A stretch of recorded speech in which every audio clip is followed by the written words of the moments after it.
Snoop didn't come with Pop to this part. Snoop got there in his vehicle, his security, however he did. So I think all the niggas that we had with us, they was outside the venue. Smoked nothing with him. Snoop never came to ate nothing with him. But it was a whole lot of love. Come on, man. Shit just don't add up. Snoop Dogg is getting a lot of criticism after a video surfaced that might change what we thought about his loyalty to Tupac. The video supposedly shows Snoop partying with Diddy, which raises questions because of long-standing rumors about Diddy's possible involvement in Tupac's death. Fans are now wondering if Snoop betrayed Tupac in ways we didn't expect. This story is getting messy and new claims are coming out. Allegedly, a lawyer confirmed a tape showing Diddy in a compromising situation with Snoop. The rumors are getting more serious as an insider, Courtney Burgess, who has worked in the music industry for 35 years, claims to have tapes of Diddy's parties and footage of famous people doing shocking things. You understand? A lot of more people, their career went up when they sat on this man's lap as the director. You understand? Oh, man. And that's why a lot of them sold their soul. Courtney Burgess claims that Snoop wasn't just an innocent bystander and suggests that Diddy might have been a pawn in a bigger plan, with Snoop being the mastermind. This idea might sound strange, but Snoop has been linked to shady situations before, with people like Suge Knight and Kanye West accusing him of acting like a snitch for years. The drama continues with reports about tapes, including one where Diddy allegedly rubs Snoop's hand in an intimate way. Fans are outraged, saying that real men don't act like that, and if the footage is real, it could change everything we thought about Snoop's loyalty.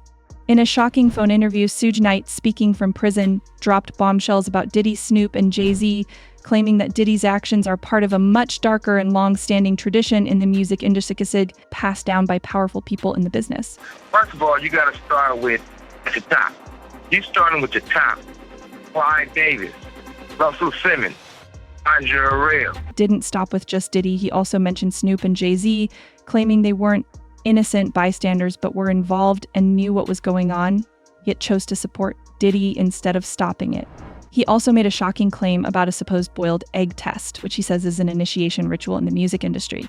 The test sounds unbelievable but fits with the dark world Suge describes. He claimed young artists had to go through this degrading test, where a raw egg was inserted to prove their readiness for success. If the egg broke, it meant they weren't ready to make it big. They call it the boiled egg test. They could take a boiled egg, a raw boiled egg, have those guys put their pants down and bend over and they stick it up. The eggs break, they say they're not ready yet. They ain't put enough work. To make things worse, Suge Knight mentioned names like Usher and Justin Bieber in connection with these rituals, though he didn't provide solid proof. Just the thought of such acts happening makes you question how far some people might go for fame. Things took a darker turn when Suge claimed that Snoop Dogg and Jay-Z weren't just innocent but bystanders. He suggested that these two big names either ignored what Diddy was doing or even supported his actions. For someone like Snoop, who has always been seen as loyal and supportive, this is a huge contradiction. I don't care if it's Game, I don't care if it's Dre, nobody's stepping up on the fact that you know what's going on. It gets even messier. Suge Knight said that despite all the allegations against Diddy, no major figures in the industry have defended him. Suge believes their silence says a lot, especially since they've benefited from the same system they're now trying to distance themselves from. And if you thought the shocking revelations were over, think again. Suge painted a disturbing picture of Diddy's famous parties, which have been the subject of rumors for years. He claimed these weren't just ordinary parties, but events where power struggles, humiliation, and uncomfortable behavior took place. Suge described situations where people were on their knees, not praying, but desperate to escape the madness. While he wasn't at these events, Suge said he had heard enough from reliable sources to know they weren't just typical Hollywood gatherings. See, they're praying for somebody to have come real quick or something, but I wasn't there, but there's proof of it. But at the same time, everybody want to look around and act like things have taken an even darker turn.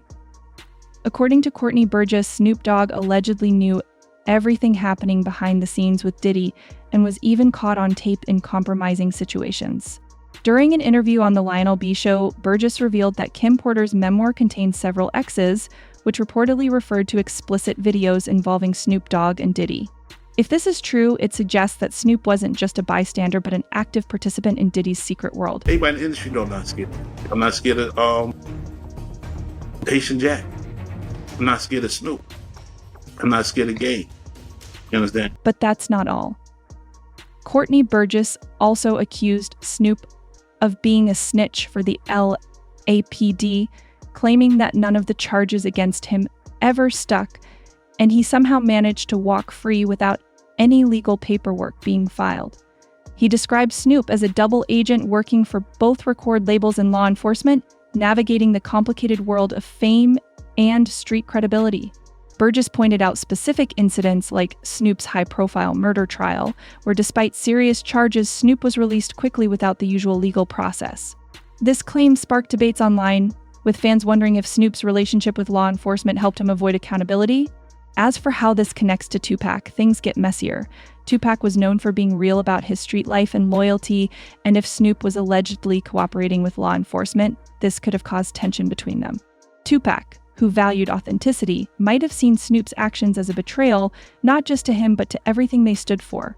If Snoop was playing both sides, it's even possible he could have tipped off Diddy about Tupac, considering their feud was tied to the East Coast phase, West Coast rivalry in hip-hop. When you connect all the pieces, it seems like the tension between Snoop and Tupac didn't just happen overnight. After Snoop beat his murder charge, he reportedly decided he no longer wanted to live the thug life, which clashed with Tupac's deep commitment to that lifestyle. I'm like, what's up, Pop? And they do me like this. The tension at death row grew as Snoop's desire for peace didn't match Tupac's relentless energy. While Tupac focused on his feud with East Coast artists like Biggie and Diddy, Snoop seemed to want to stay out of the drama. In interviews, Snoop often spoke about wanting peace between the coasts, but this allegedly didn't sit well with Tupac. For Tupac, it wasn't just about music, it was about loyalty, and he was deeply involved in the rivalry between Death Row and Bad Boy Records. Snoop's neutral stance reportedly felt like a betrayal to Tupac. The divide between them grew even wider as Tupac's paranoia increased, fueled by his belief that Biggie and Diddy had betrayed him. Used to do this and that. You're not gangster. How did you feel, man, just seeing Snoop take off? I know, was y'all clowning? Suge Knight, the infamous head of Death Row Records, has suggested in past interviews that there may have been jealousy between Snoop and Tupac. According to Suge, there was tension over fame, power, and the spotlight Tupac was getting at the time. Tupac's star was rising quickly, and some say Snoop wasn't happy about being in his shadow. Fast forward to today, and Snoop's version of events leading up to Tupac's tragic death raises more questions than answers. In interviews, Snoop has talked about the infamous plane ride from New York to Los Angeles, which marked the end of his relationship with Tupac. Once close like brothers, they were now divided by loyalty issues, egos, and public statements that made things worse. The drama started at the 1996 MTV Video Music Awards, where Tupac allegedly confronted Nas, accusing him of disloyalty and ready to fight. However, Nas calmed the situation by offering Tupac a hug and reassurance that he would never diss him. For Tupac, anyone tied to the East Coast was a potential threat. According to Snoop, he witnessed a heated encounter between Tupac and Nas that nearly turned violent. But here's the twist. Multiple sources claim that Snoop wasn't even in town during the awards, raising the question of why he would make up such a dramatic story. Feuds, man. What's Snoop there? To be honest, bro, I don't recall Snoop being there. And the situation didn't go down nothing the way Snoop said it. The real break in Snoop and Tupac's relationship happened the next day when Snoop appeared on Angie Martinez's Hot 97 radio show. During the show, Snoop made what he thought were neutral comments, saying he loved both Biggie and Tupac and expressing his desire to work with East Coast rappers. Unfortunately, Tupac saw it differently. To him, Snoop's words felt like a betrayal and a clear sign that Snoop wasn't fully on his side in the East Coast West Coast feud. I want to do a song with this. That's how I ended. I said, I ain't got no issues with Puffy and Biggie in New York on Hot 97. What? Did you say that? Because that's how I felt.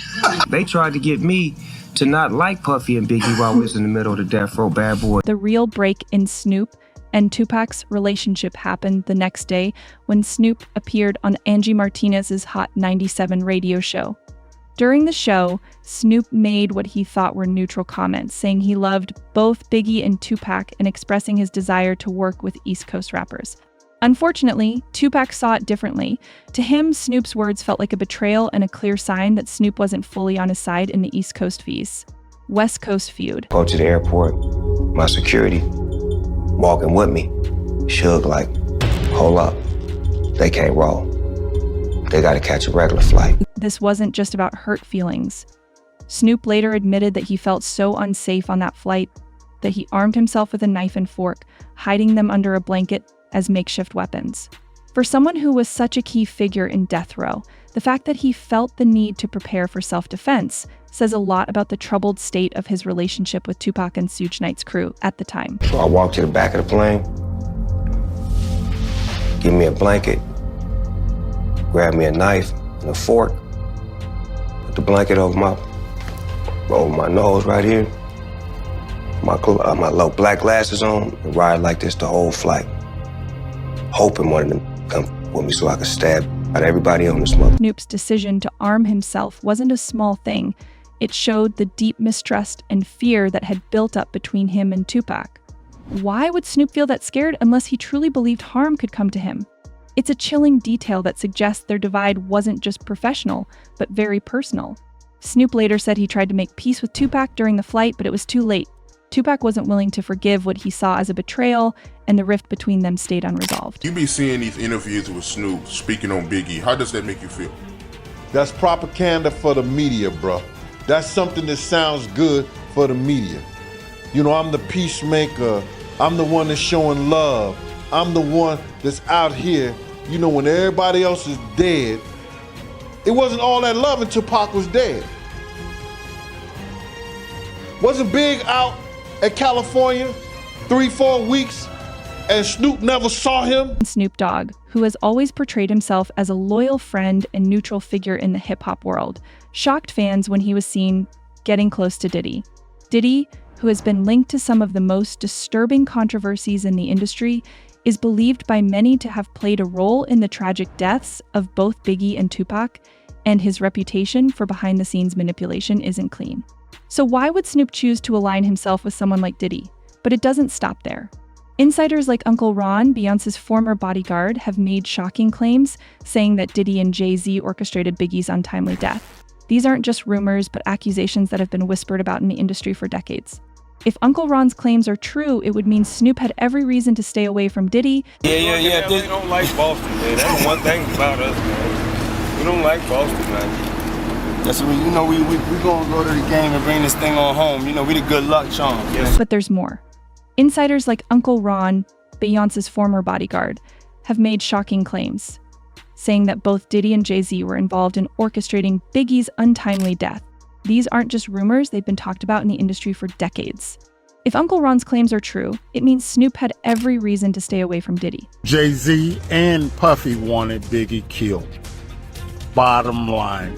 You don't have to believe me, believe the fact. Despite all the red flags, Snoop not only ignored them, but also got close to Diddy, attending his infamous parties and publicly showing support. So what do you think? Did Snoop really betray Tupac, or is this just another industry rumor getting out of hand? Could his connection to Diddy mean there's more to the story we haven't discovered yet? And most importantly, do you believe the insiders who are now coming forward with these shocking claims? Let me know your thoughts in the comments below. And don't forget to subscribe, and stay tuned for the next video on this channel.